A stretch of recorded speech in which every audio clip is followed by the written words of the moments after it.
So ayan, Representative Martin Romualdez officially stepped down as a House Speaker. Oo, tama po yan.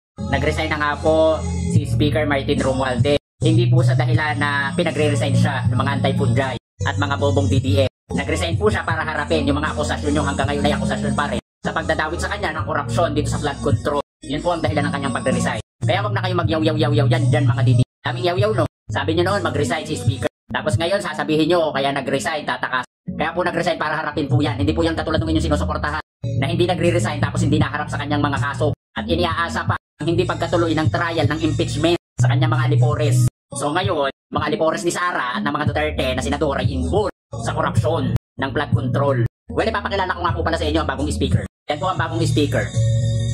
Si JBL Speaker Barsaga. Very upgraded, nangiyaw.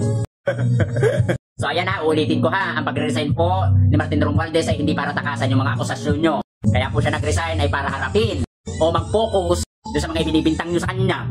Kaya huwag kayong paradesisyon dyan. Mag-focus kayo kay Sara kung kailan siya magre-resign at kung kailan niya haharapin yung mga kaso niya. So ayun na mga DDS, huwag tanga-tanga.